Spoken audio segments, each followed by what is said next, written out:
On a chilly January day in Boston, 1919, the city's North End was about to experience one of the strangest and most tragic disasters in American history.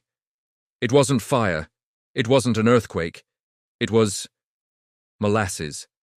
This is the story of the Great Molasses Flood, a bizarre catastrophe that tells us so much about physics, corporate greed, and the birth of modern regulation. Our story begins with a massive steel tank, 50 feet tall and 90 feet in diameter, standing in the heart of a bustling commercial district. This tank belonged to the Purity Distilling Company, a subsidiary of U.S. Industrial Alcohol. What was inside? Over 2.3 million gallons of crude molasses.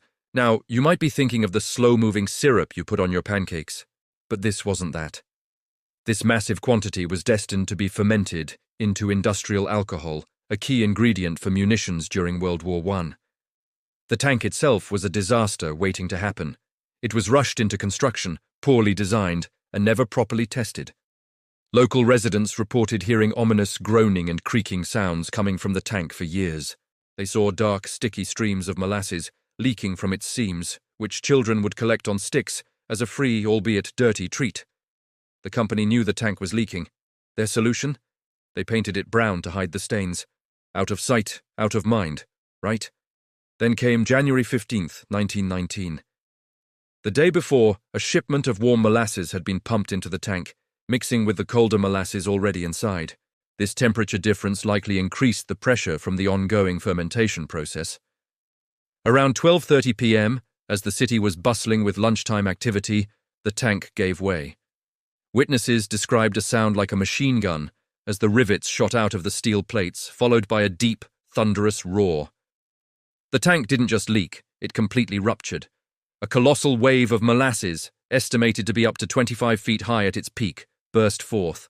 This wasn't a slow ooze. This was a tsunami of thick, brown syrup moving at an incredible 35 miles per hour. The sheer force of the wave was immense.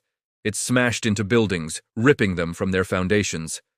It lifted a freight train car clean off the tracks of the elevated railway nearby and slammed it into the support girders. The steel structure of the elevated line buckled and collapsed. People and horses in the street had no chance. The wave engulfed everything in its path. It was a suffocating, sticky tide of death. Imagine being hit by a wall of liquid that's 1.5 times denser than water, moving at the speed of a car. It's not just the impact, it's the viscosity. Once you were caught, escape was nearly impossible. The molasses was thick, clinging, and as it cooled in the winter air, it became even thicker, like quicksand. The immediate aftermath was chaos. The wave flattened structures, trapping people inside the wreckage. The sticky goo filled cellars and coated everything. First responders, including police, firefighters, and over 100 cadets from the USS Nantucket training ship docked nearby, rushed to the scene. But the rescue was a nightmare. Wading through the waist-deep, sticky morass was exhausting. Every step was a struggle. They had to fight to pull victims from the mire before they suffocated or succumbed to their injuries. Horses, trapped and flailing, had to be put down. The air was thick with the sweet, sickening smell of molasses, a smell that would linger in the neighborhood for decades. In total, 21 people lost their lives, from a 10-year-old boy to a 78-year-old man. Another 150 were injured, many severely. The cleanup was a monumental task.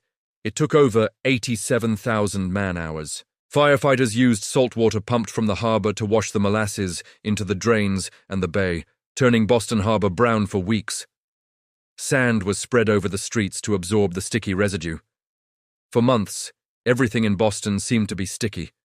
Doorknobs, trolley seats, payphones, the molasses got everywhere. So how could a wave of molasses be so destructive? This is where the physics gets fascinating. We're talking about a non-Newtonian fluid and the power of a viscous flow. The sheer weight of 12,000 tons of liquid moving at 35 miles per hour created a kinetic energy force that was unstoppable at close range. It behaved like a solid battering ram. The viscosity meant that the energy didn't dissipate quickly. Instead, it carried debris, wood, bricks, even people, along with it, turning the wave into a grinding, destructive force. When the wave finally slowed, Its high viscosity created a deadly trap, hardening and immobilizing everything it touched. Naturally, the public demanded answers. The Purity Distilling Company tried to shift the blame. Initially, they claimed the tank had been blown up by anarchists, a common fear at the time. But the truth was far more mundane and far more damning: corporate negligence. This led to one of the first and largest class action lawsuits in Massachusetts history. The case lasted for years, involving thousands of witnesses and expert testimony. Engineers who examined the fragments of the tank found the steel was too thin and too brittle. The rivets were stressed beyond their limits. Crucially, the company had never hired a qualified engineer to oversee the tank's design or construction. They cut corners to save money and maximize profit, a tragically familiar story. The court's final ruling in 1925 was a landmark decision. It found U.S. Industrial Alcohol entirely responsible for the disaster. The company was ordered to pay out what would be equivalent to over $10 million today to the victims and their families. But the legacy of the Great Molasses Flood goes far beyond the financial settlements. The disaster became a powerful catalyst for change. It highlighted the catastrophic failure of unregulated industry. In response, governments across the United States began to implement stricter building codes and safety regulations. From then on, projects like large-scale tanks, bridges, and buildings would require certified engineers to sign off on the plans and oversee construction.